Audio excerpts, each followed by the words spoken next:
അങ്ങനെ താല്പര്യമില്ലാത്തവരാണ്. അപ്പോൾ എത്രയും പെട്ടെന്ന് എൻ്റെ ഒരു പൈസ വന്നാൽ പിന്നെ എനിക്ക് ആഘോഷിക്കണമെന്നുണ്ട്.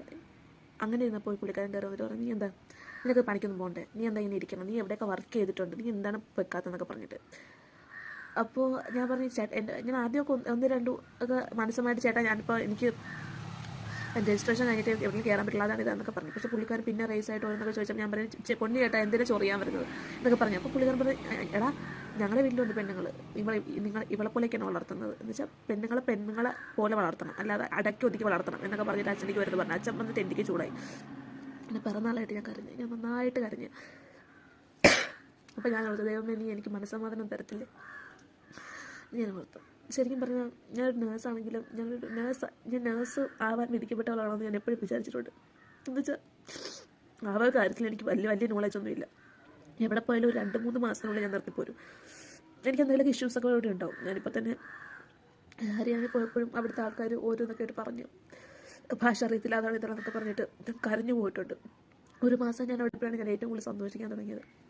ഒരു നേഴ്സ് എന്ന രീതിയിൽ എനിക്ക് വേണ്ടതൊന്നും എനിക്ക് കിട്ടിയിട്ടില്ല, എനിക്ക് അങ്ങോട്ട് കൊടുക്കാനും പറ്റിയിട്ടില്ല. ഞാൻ വേറെ വേസ്റ്റാണെന്ന് വരെ എൻ്റെ അച്ഛനും പറഞ്ഞിട്ടുണ്ട്, പോയി ചാവടി എന്നൊക്കെ പറഞ്ഞിട്ടുണ്ട്. ഇതൊക്കെ ഞാൻ ഇടയ്ക്ക് പറയണമെന്ന് വെച്ചാൽ ചുമ്മാ എനിക്കിതിപ്പോൾ ഡയറിയിൽ കുറിച്ച് വെക്കാൻ ഉള്ള മാനസികാവസ്ഥ ഇല്ല. അതുകൊണ്ടാണ് ഞാനിപ്പോൾ ഒരു വീഡിയോ അങ്ങ് എടുക്കാമെന്ന് വിചാരിച്ചിട്ടാണ് വീഡിയോ എടുക്കുന്നത്.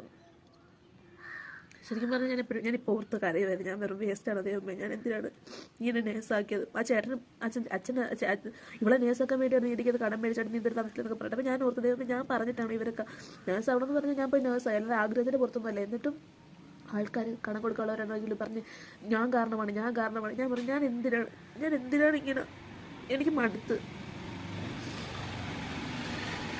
ഒരു രീതിയിലും മനുഷ്യനൊരു സക്സസ് ഉണ്ടാവാതിരിക്കുമ്പോഴേക്കും മനുഷ്യനല്ല സൊസൈറ്റി നമ്മളെ കുറ്റം പറയുമ്പോഴേക്കും, നാട്ടുകാർ കുറ്റം പറയുമ്പോഴേക്കും നമുക്ക് ചത്താൽ മതിയായിരുന്നു നമ്മൾ ഓർക്കും.